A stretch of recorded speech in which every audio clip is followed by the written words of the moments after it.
Alright guys, we're jumping back into Ultimate Red Zone Daima Edition for the third time now in hopes to complete one of the new missions, which is for using 5 terrifying Conqueror units on our team. Now I didn't mention this when I did the full power category mission just because full power is such a stacked category. But for these missions you only need to bring 5 units. You do not need to bring a complete team. So one of the other units can be off the Terrifying Conqueror's lead. And if that makes the mission a bit easier for you, then do that because you only need 5 units. So let me go build a team and then hopefully we can take this on and get it done. So here's the team I'm going to be using for the mission. Any excuse to run dual Gomas. Only going to be my second time actually using him. I know he's going to carry hard in this, but Terrifying Conquerors weren't as down bad as I thought it was. You know, we got both Golden Freezers, the Tech and the EZA. There's also Dokkan Fest Baby with the dodge and type advantage. Doubt we're going to get too many stacks off of him. And then I've bought Great Ape Vegeta as well because he's not a bad slot 1 unit. I've also brought Turles. I know I've gone full Terrifying Conquerors. But in terms of the other lead, in terms of bringing a demonic power category unit, just to have 1 unit off lead from Terrifying Conquerors because we only need 5. I'm not going to lie, in terms of choice, or at least for me anyway, there just aren't too many units that I can use that could actually be better than the units I'm currently bringing as the 6th unit. So I decided to just leave the team the exact same because, as I said, it's just not really making that much of a difference. I know Turles might be a little bit of a fragile choice, but just because he has type advantage, we could potentially make the most of it. The Terrifying Conqueror's support is also going to be quite nice going through this team. And then not only that as well, if we can have nice rotations like this and get quite fortunate with the attack patterns, that was a lot of damage to take early on. I mean, hey, I never said I was opposed to using items, so if we need to use one of the Ghost Ushers, we need to use one of the Ghost Ushers, because 14%, considering we're going to take another 30% at the start of next turn, we're going to have 1% HP. So, I really did think Tech Golden Freezer was going to be fine, considering it's literally his first appearance. I mean, my Goma's locked in slot 3, which we should be fine with, I do want to say. And then once Goma, of course, takes 3 or more attacks in battle, we will get 66% damage reduction. So he also has dodge, to be fair, as well, which is kicking in right there, which is great. His dodge is still kicking in. Damn! 37 milli attack stat to start with. I think this Goma's also rainbowed. Big critty. And an additional as well. Yeah, hold them giant cheeks for me. Tell me how that feels. Hold that. Hold that. Triple? Don't mind if I do. Maybe we're just getting a little bit greedy right now. And another crit to boot. Look at the dodge. The dodge popping off right now.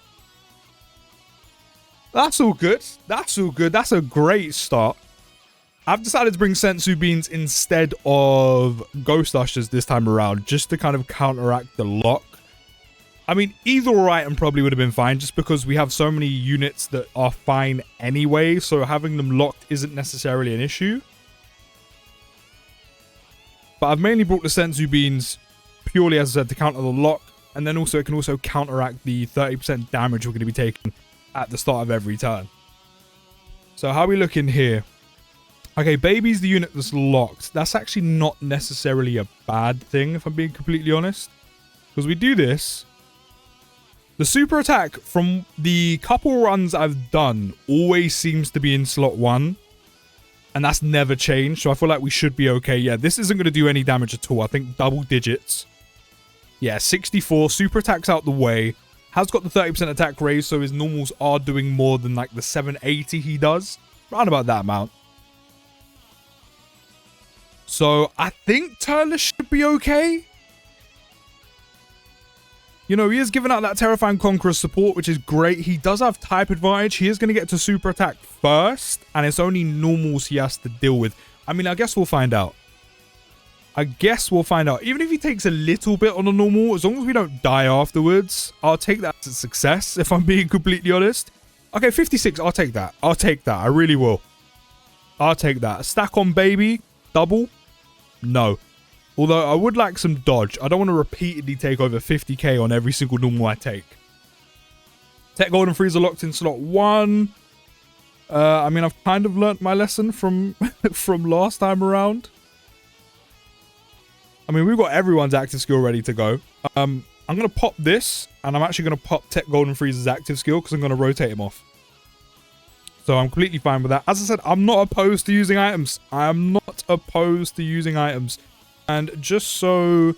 Doesn't he get more damage out of slot 1? Yeah, get 60%. So we might as well just leave Jeets there. Although, I don't think I'm even going to 18 key with you, considering... Oh, no, we're good. We're good. I was like, I prioritize Goma. I don't think we're going to get it, but we're good. We're good. We can hold on for using Goma's active skill, which is quite nice to kind of have in our pocket, considering he's staying on the rotation, and it's also the friend Goma. He'd be hitting crits for us right now. We're eating good. I said it's those giant cheeks, bro. He's been in the gym. He's been working the glutes to get cheeks that big. And then all the while, we're just building up all the damage for Tech Golden Frieza.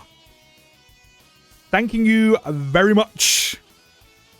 Keep building. He's always got a throw and a dodge. I've noticed that every time I use his active skill, or at least against Tamagami 2, he's built up a lot of damage, but there's always one attack against Tech Golden Frieza while his active skill is up that he dodges. There's always one. He can never be hit by every single one. And I mean, one attack isn't making that much of a difference in terms of damage, but I want as much as I could possibly get, you know? I mean, 34.5 mil, not as good as we've seen, but I mean, it's extra damage nonetheless. So I'll take it. No crit.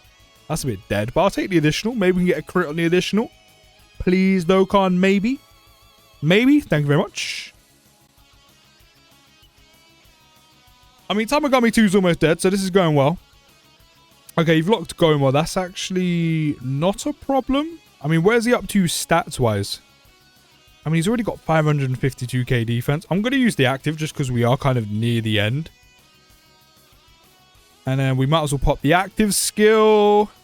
How much damage are we going to do off this? Just one, I think one stat. Oh, damn. I think that's literally off of, what, 2 appearances? So he's only got an extra 3. I say only, like, that isn't quite a lot. But, you know, in the grand scheme of things, because the Tamagami 2 fight is extremely short. Like, we're only on turn 4, and we're pretty much done. But that is off of only 2 appearances of him getting 300% attack and defense. That's how much damage that active skill has done. I mean, to be fair, not even like his stats mean anything. His active skill just does that amount of damage. Damn!